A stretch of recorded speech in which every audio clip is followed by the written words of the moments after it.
Hello दोस्तों, एक बार फिर से स्वागत है आप सभी का आपके अपने यूट्यूब चैनल रेवंतराज मैथमेटिक्स में। दोस्तों, यदि आप चैनल पे पहली बार आए हैं तो लाल बटन को दबाकर चैनल को सब्सक्राइब कर लें और पास वाली बेल आइकन के बटन को ज़रूर दबाएं। दोस्तों, इस वीडियो में हम बात करने वाले हैं बीएसटीसी के मॉडल पेपर के बारे में।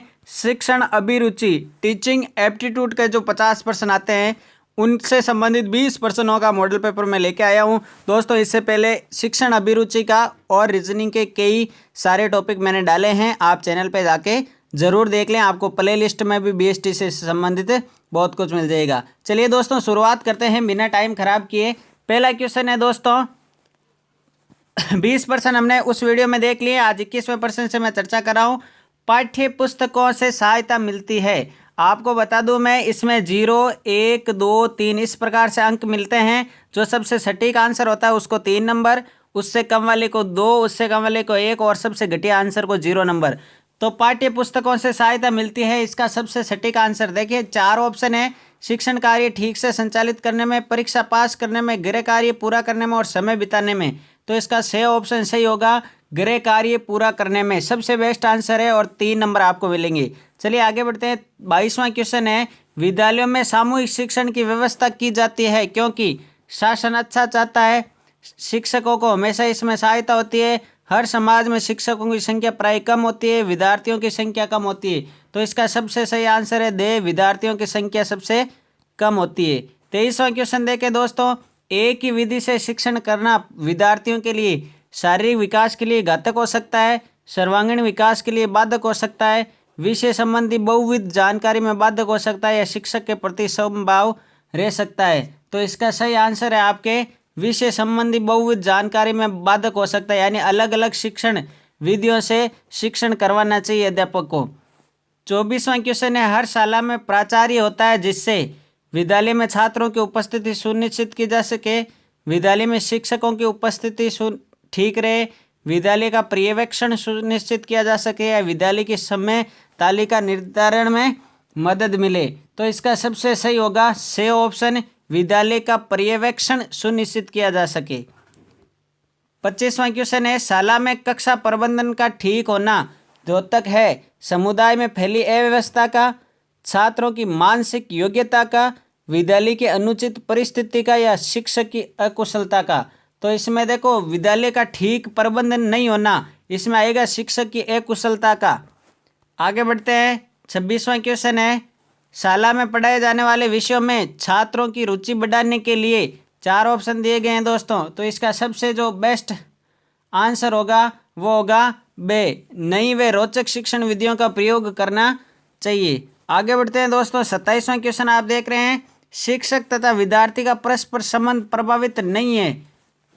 कक्षा परिवेश को, कक्षा शिक्षण द्वारा उत्पन्न होने वाले अधिगम को, कक्षा में छात्रों की प्रतिक्रियाओं का या शिक्षक की शिक्षण कुशलता को। तो इसमें आया कक्षा में छात्रों की प्रतिक्रियाओं को, ये सही होगा से ऑप्शन। 28वां क्वेश्चन है, विद्यालय परिवेश को बेहतर बनाए रखने में सहायक नहीं हो सकता है शिक्षकों का परस्पर संबंध, विद्यालय का पाठ्यक्रम, विद्यार्थियों का परस्पर संबंध या शिक्षक विद्यार्थी संबंध। तो इसका सही होगा विद्यालय का पाठ्यक्रम। आगे बढ़ते हैं दोस्तों। 29वां क्वेश्चन है, पर्यावरण शिक्षा का अर्थ है पर्यावरण के बारे में जानकारी एवं कुशलता विकसित करना, पर्यावरण प्रदूषण रोकने में सहायक होना, पर्यावरण के संकट को पहचान कर संकट को दूर करना या पर्यावरण तकनीक का विकास छात्रों से कराना। तो 29वें में आपका जो राइट आंसर है वो होगा ए, पर्यावरण के बारे में जानकारी एवं कुशलता का विकसित करना। 30वां क्वेश्चन है, पर्यावरण शब्द के अर्थ में शामिल नहीं है पर्यावरण का भौतिक व सामाजिक पक्ष, पर्यावरण का मनोवैज्ञानिक पक्ष, चारों ओर का वातावरण या पर्यावरण से जुड़े इतिहासवेता। तो इसका सबसे सही आंसर होगा पर्यावरण से जुड़े इतिहासवेता, दे ऑप्शन। 31वां क्वेश्चन है दोस्तों, शिक्षा द्वारा राष्ट्रीयता की भावना का विकास संभव है क्योंकि इसका आयोजन छात्रों के सुधार हेतु किया जाता है, मानव निर्माण की प्रक्रिया के रूप में होता है, हर प्रदेश में प्रत्यक्ष रूप से किया जाता है या गरीबी दूर करने के लिए किया जाता है। तो 31वें में होगा बे, मानव निर्माण की प्रक्रिया के रूप में होता है। आगे बढ़ते हैं। 32वां क्वेश्चन है, कक्षा में शिक्षकों द्वारा छात्रों को अत्यधिक भयभीत नहीं करना चाहिए क्योंकि यह उनके चिंतन को आघात पहुंचाता है, उनके उद्देश्यपूर्ण व्यवहार को दुर्बल बना देता है, उनके शारीरिक मानसिक स्वास्थ्य को हानि पहुंचाता है, उसमें तनाव उत्पन्न नहीं करता है। तो आपके 32वें क्वेश्चन में होगा बे उनके उद्देश्यपूर्ण व्यवहार को दुर्बल बना देता है। आगे बढ़ते हैं 33वें क्वेश्चन की तरफ।